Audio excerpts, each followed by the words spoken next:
أهلا بضيوف قد جاءوا أهلا بضيوف قد جاءوا أهلا بضيوف قد جاءوا فبدوا كالنهر المنسابي تجزيهم الجنة يا باني تجزيهم الجنة.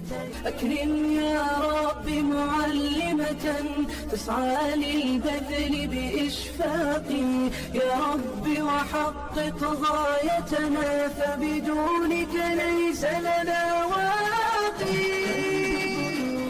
قد جاءوا فبدوا كالنهر المنسابي. السلام عليكم، أهلا بكم. هنبدأ معاكم نشر فيديوهات بعنوان سلسلة تحفيظ القرآن الكريم بالتجويد، وهنبدأ معاكم من جزء عامة. أولا هنقرأ السورة وبعدها هشرح السورة بالتجويد. يلا بينا نبدأ. أعوذ بالله من الشيطان الرجيم. أعوذ بالله من الشيطان الرجيم. بسم الله الرحمن الرحيم. بسم الله الرحمن الرحيم. قل هو الله أحد. قل هو الله أحد. الله الصمد. الله الصمد. لم يلد ولم يولد. لم يلد ولم يولد. ولم يكن له كفوا أحد. ولم يكن له كفوا أحد. هنبدأ في الشرح إن شاء الله. أعوذ بالله من الشيطان الرجيم. أعوذ الهمزة مرققة والذال نطلع لساننا في الذال. الذال من الحروف اللثوية، الذال والثاء والظاء، 3 حروف دول حروف لثوية. نقول أعوذ، يبقى نرقق الهمزة أعوذ بالله، نكسر كويس بالله. من الشيء الشين والياء مرققين من الحروف المرققة. من الشيطان والطاء من الحروف المفخمة. من الشيطان الرجيم. بسم الله الراء هنا من الحروف المفخمة. الرحمن الرحيم. قل نضم كويس القاف ونرقق اللام. قل قل قل قل هو الله هو الله أحد. قل هو الله أحد. هنا الدال بقى في ايه؟ في قلقلة عند الدال أحد. يبقى احنا هنقول بعد هو الله نخلي بالنا، لازم نعرف الحروف ايه هي المرققة وايه هي المفخمة، عشان واحنا بنقرأ نعرف نفرق بين التفخيم والترقيق، منجيش نفخم المرقق ونرقق المفخم. فلما نيجي نعرفكم على ايه هي حروف التفخيم، هي 7 أحرف مجموعة في كلمة خصة ضغط قذ.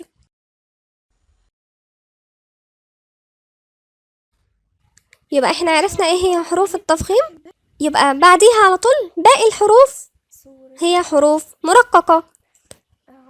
باقي الحروف الهجائية هي حروف مرققة ما عدا الحروف التفخيم، و3 أحرف فيهم استثناء، مرة تلاقيها مفخمة ومرة نلاقيها مرققة. تعالوا نجيب عليهم أمثلة. زي ايه؟ زي مثلا مثال لفظ الجلالة اللي هي اللام بتاعت الله، هتلاقيها لما يبقى قبلها مفتوح أو مضموم هتفخم اللام، زي اللي احنا بنقولها دلوقتي. هو الواو دي مفتوحة، بعدين على طول اللام بتاعت لفظ الجلالة الله بقت ايه؟ مفخمة. احنا فخمناها عشان الواو عليها فتحة. هنقول ايه؟ هو الله، هو الله، الله. طيب اذا كانت بقى مضمومة زي مثال ايه؟ يقول الله، يبقى اللام هنا مضمومة، يبقى اللفظ الجلالة اللام بتاعت الله ايه؟ مفخمة. الحالة اللي هي التالتة اللي هي بسم الله، الميم هنا مكسورة، يبقى اللام بتاعت لفظ الجلالة الله هتكون ايه؟ هتكون مرققة. بسم الله، لا مش لا، بسم الله. خلاص احنا كده عرفنا أول حالة من حالات الاستثناء اللي هي مرة تكون مفخمة ومرة تكون مرققة على حسب موقعها في الجملة. الحرف الثاني اللي هو الألف، الألف تابع لما قبله، إذا كان قبله مفخم الألف هتفخم، مثال قال. طيب وإذا كان مرقق زي كتاب هتلاقي الألف مرققة، التاء مرققة والألف مرققة، يبقى كتاب. فاضل لنا حرف واحد اللي هو اللي باقي من حروف الاستثناء اللي هو الراء. الراء إذا كانت مفتوحة مفخمة، وإذا كانت مضمومة مفخمة، وإذا مكسورة ترقق. وليها شرح أطول بس عشان ما أطول عليكم هنكمل. يبقى بعديها هو الله، يبقى احنا عملنا ايه؟ الواو هنا مفتوحة، يبقى اللام بتاع لفظ الجلالة الله مفخمة. هو الله أحد. عملنا ايه في الدال هنا؟ قلقلناها. ليه؟ لأن الدال احنا سكناها، فلما سكناها لازم نديها الصفة تبعها، والصفة تبعها اللي هي ايه؟ قلقلة. طب ايه هي حروف القلقلة؟ حروف القلقلة هي قطب جد، قاف طاء باء جيم دال. لما نيجي احنا شفنا الحرف ساكن او احنا هنسكن الحرف هنعمل ايه؟ اذا لقينا الاحرف دي هنقلقلها، زي ايه؟ اداء، زي احد، وفي قاف اقا، وفي طاء اطأ، وفي جيم اجئ، فدول كلهم بنقلقلهم، يعني في اهتزاز في الصوت. طيب بعديها الله الصمد، رققنا طبعا الالف بتاعت الله الله وطبعا عشان الالف مفتوحه في اللام لفظ الجلاله الله ايه؟ مفخمه، لسه شارحينها. الله الصمد، الصمد في قلقله عند الدال من حروف القلقله. لم يلد، طبعا سوره الاخلاص كلها اخرها ايه؟ في قلقله. لم يلد في قلقله عند الدال. ولم يولد في قلقله. ولم يكن، كل ما نقولش يكن، النون لا تنطق نهائي كأنها مش موجودة، كأن احنا بنقول كاف واو لام. يكل، يكل. ولم يكن له كفوا. نخلي بالنا عشان كتير بنغلط فيها ان احنا الفاء بنسكنها، لا هنضم الفاء هنا مضمومة، فنقول ايه؟ كفوا، كفوا، مش كفوا، كفوا غلط، كفوا أحد. وبعدين الدال فيها قلقلة. نقرأها تاني. بسم الله الرحمن الرحيم.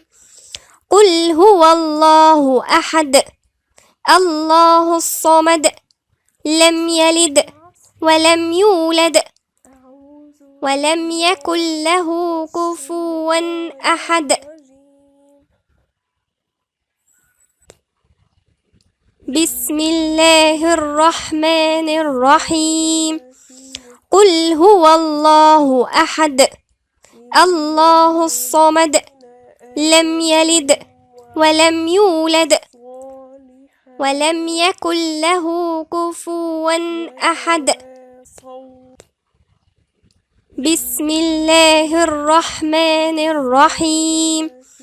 قل هو الله أحد الله الصمد لم يلد ولم يولد ولم يكن له كفوا أحد. صدق الله العظيم.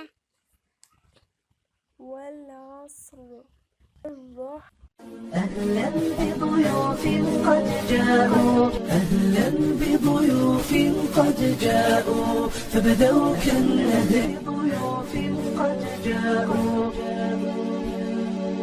أهلا بضيوف قد جاءوا فبدوا كالنهر المنساب فاجزهم الجنة يا باري فاجزهم الجنة أكرم يا رب معلمة تسعى للبذل بإشفاق يا رب